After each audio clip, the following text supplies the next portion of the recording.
Hi, this is Shambhavi. Welcome to my weekly podcast about spirituality, love, death, devotion, and waking up while living in a messy world.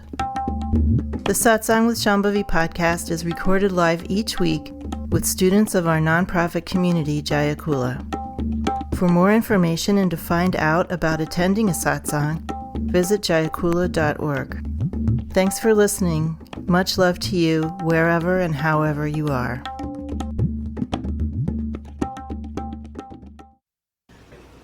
Wondering how to relate to the game of existence, as a player, when it feels like I'm not winning the game, when it feels like my karmas seem to be so intractable that I'm having a hard time feeling like I'm getting anywhere.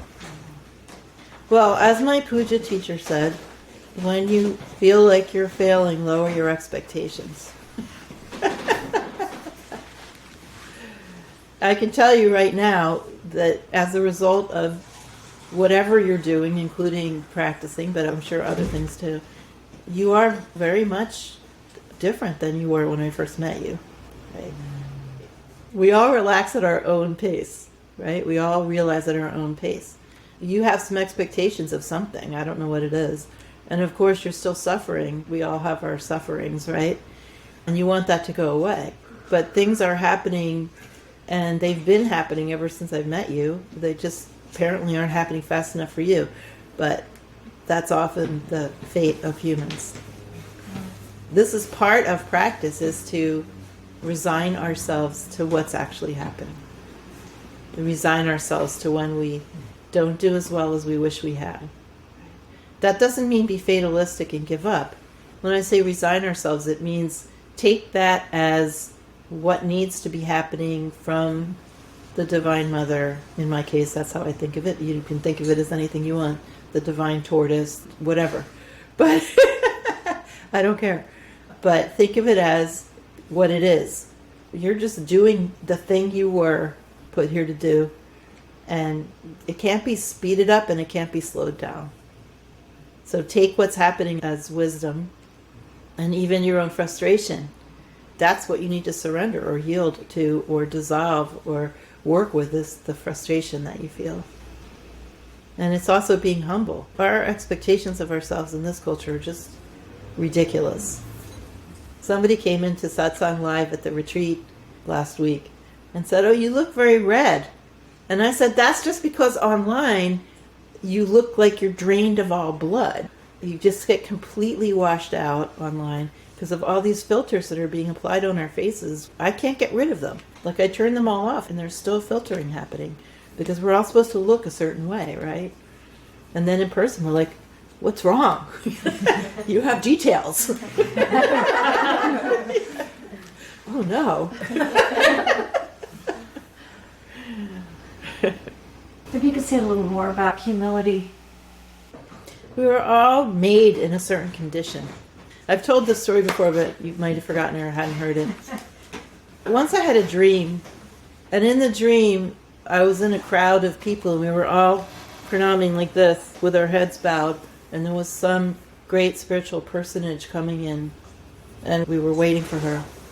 And it turned out she was some kind of dakini, and she was coming along and greeting people. And she came to me and she took my head in her hands and put her forehead up to mine. And then she said, "Oh, you finally made it back."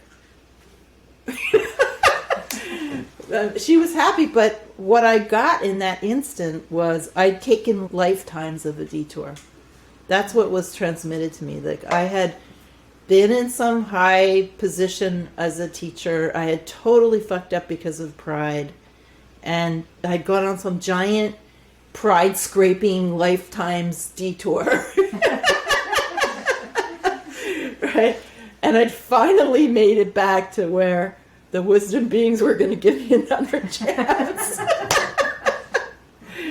So because of that dream, and actually other dreams too that kind of corroborated that, I've often thought of this lifetime as a lifetime one. It's my lifetime to really work on humility and actual modesty, and not go on that lifetime's detour again. So you're just noticing this lifetime, right? That's good.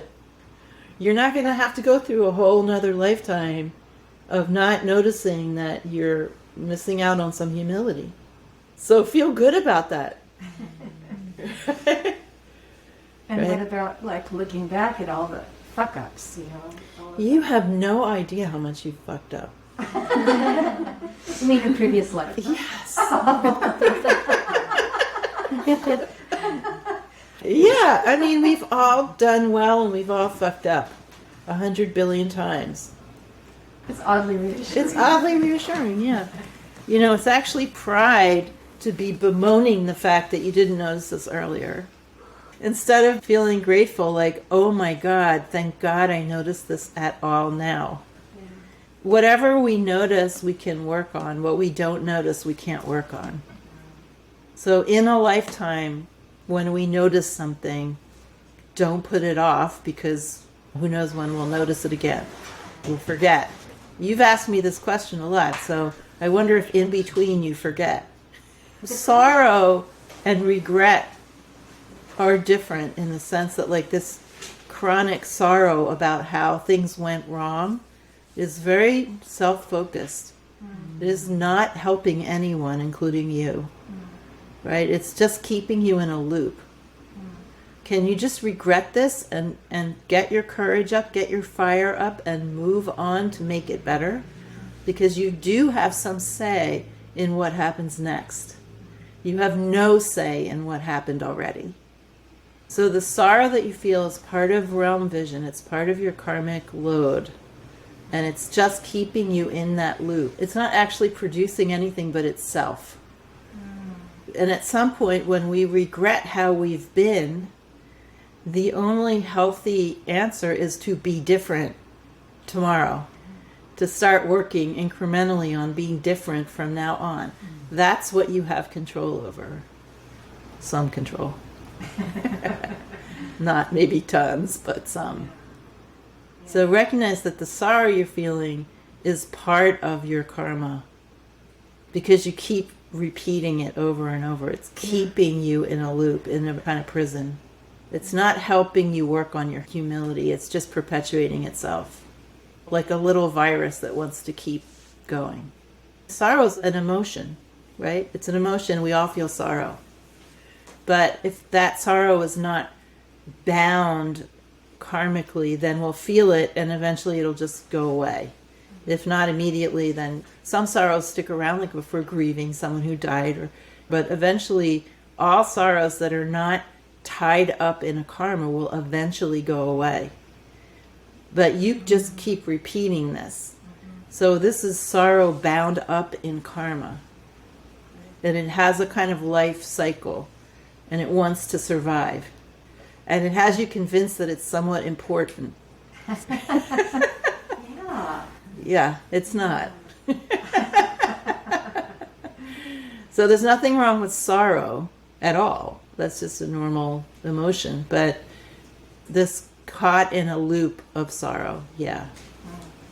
So maybe you need to do a little ritual where you just lay that sorrow to rest and make a determination, an inner determination to do better as best you can. That's the only thing that God can expect of you, is to do the best you can. No one can expect any more. I take herbs to help with my pitta. Are we actually kind of reducing our karma? And like if we're out of balance in our dosha, or is that kind of increasing our karma, or how does that relate? Yeah, absolutely. So pitta relates to emotions like frustration, resentment, anger, sarcasm, being critical, those kinds of things. So if your pitta is too high, you're going to have more of those kind of emotions. And that means you're going to get involved with people in certain ways that are recognizable patterns. And that's going to perpetuate karma. So karma's a pattern of a certain thing moving through time. It could be an emotion. It could be our human bodies are karmas that were fashioned this way. There's many, many kinds of karmas. But for an individual, the doshas are related to the 5 elements, which are related to certain health and emotional patterns, right? And ways that we think and all that kind of stuff. So if we're out of balance, we're going to repeat characteristic, familiar ways of entanglement. And that's just going to perpetuate and build more momentum in that direction, right? If we're more in balance, we're not going to be putting as much energy into those habitual patterns, which means that we're going to have a wider range of expressivity than we did. It's like we can drive on the part of the road that doesn't have a tire rut in it. So that's how it works. And of course, dosha means fault. We have a constitution when we come in. Dosha is sort of like the characteristic way that we go out of balance. So someone with a pitta dosha predominant in their constitution, when they're out of balance, they're going to have a tendency to go out of balance in that particular way. And so what we want to try to avoid is doing that so much that we increase those karmic grooves. And we were talking the other day about how karmas represent a certain quantity of unconsciousness and also habit pattern that is a little compulsive or a lot compulsive sometimes. So we don't want to go those ways more than is necessary. So I have a question about the God realm. From my understanding, it's pleasurable in some level to be in the God realm or having some God realm vision. Totally. And I feel like maybe I'm like weaponizing this teaching to like judge people for having that experience. So first of all, if we're criticizing people for being how people are in that way that you just described, there's something that we're envious of. Mm-hmm. And I would say that what you might be envious of isn't the pleasure of that realm. It's that people in the God realm think they're better than other people. They think they have achieved more spiritually, and they are above and beyond others. That's part of their armoring, the part of their shtick, right? So someone in the Titan realm isn't going to like that.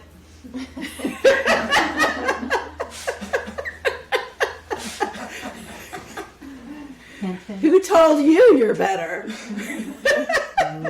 I'm better, or I want to be better, you know. The thing also about God realm is more than any other realm, it needs an audience. More than any other realm, it needs to pull other people in. And second in line for needing an audience is Titan realm. So not only God realm are you saying you're higher, but you're also stealing my audience. Why is that second in line?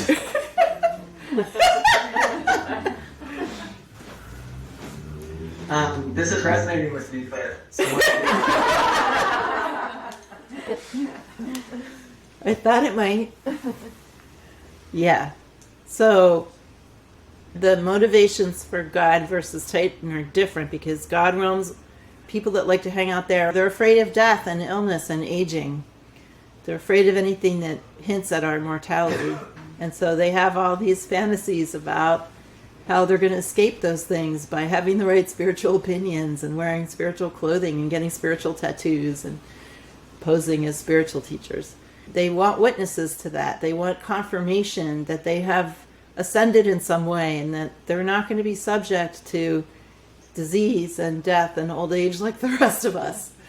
At the start of the pandemic, much to my surprise, some Buddhist spiritual teachers that I formerly really respected were getting on Facebook and saying things like, if you do mantras, you're not going to get COVID.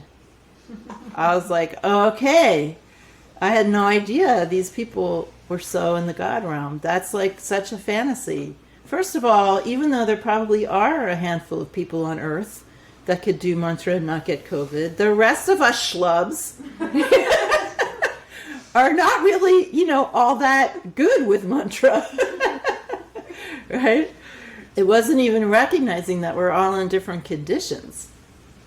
Some people hate mantra. Some people have no relationship to mantra. Some people do it, but it's just kind of a chore. Other people do it and they get something out of it, but it's certainly not never having a disease. Anyway, so the motivation for God realm is to push away the knowledge of our physical frailty and mortality. And then the motivation for Titan realm, though, is to push away shame, to push away a feeling that we don't know what our worth is, and that we might be not worthwhile, or we've devalued ourselves, or we've been devalued. And that has brought up shame. So the motivation for Titan realm and God realm are really, really different. But they both want other people to corroborate their realm vision. All the realm visions want that, but Titan and God really want it a lot more than others. And they are both trying to become best at something. Titan realm more in external accomplishments. So someone in the Titan realm will be really hardcore practitioner, pushing themselves to a physical limit, wanting to be recognized for how hard they're working. Titan realm will define success as struggle and hard work kind of thing. Whereas someone in the God realm will be like, oh, we're doing all those mantras. I did those once.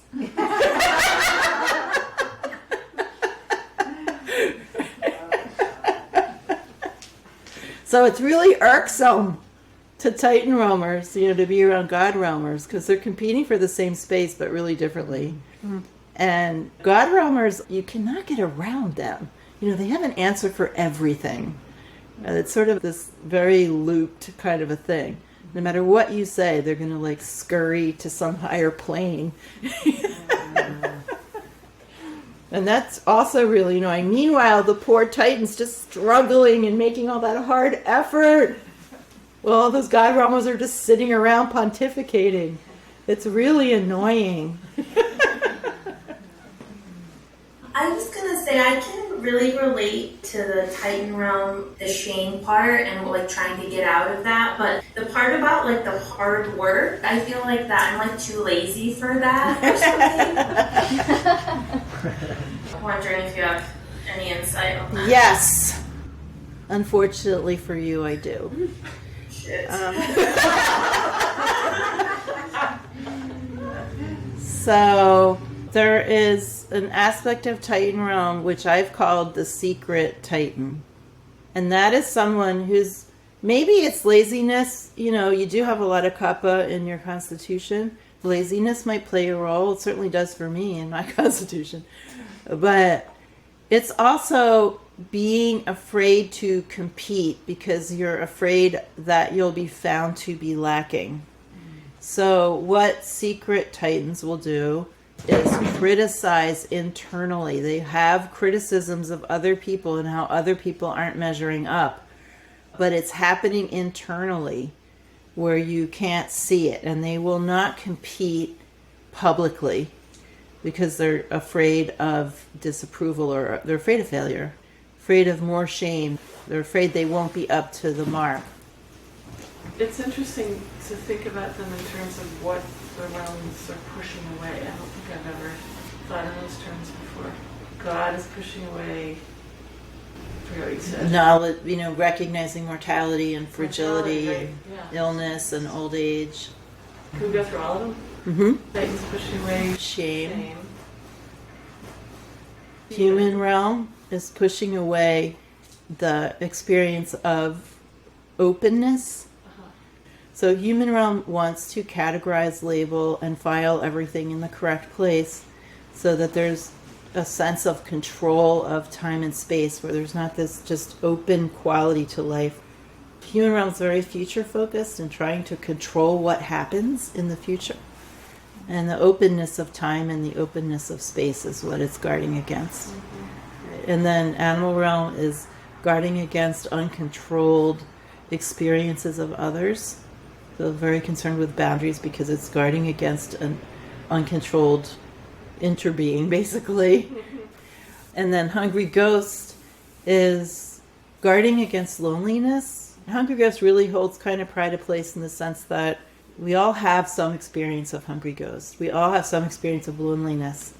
And hungry ghost is very tricky because it is not actually trying to stop being lonely. It's trying to continually draw attention to the feeling of loneliness. Mm-hmm. It's sort of like, look at this, look at this. Mm. And then hell realm is trying to push away anguish. So what happens when you don't push away those things? Is that what healing a realm is like? Yeah, it's like sitting in the actual experience without any secondary elaborations is a part of healing. You know, all of the realms are secondary elaborations that are trying to form connection while avoiding certain painful kinds of experiences. They're all kludgy ways of forming connections. Kludgy meaning not very elegant, makeshift, not totally effective, but somehow work in a certain way to make a connection while avoiding a pain of some sort, avoiding suffering of some sort.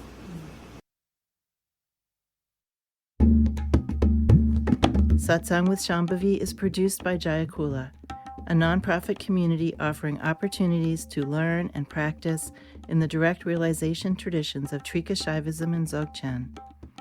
If you enjoyed listening, please help us keep this podcast and many other teachings open to all by making a monthly or one-time donation. Visit jayakula.org to make a donation and explore more of our offerings.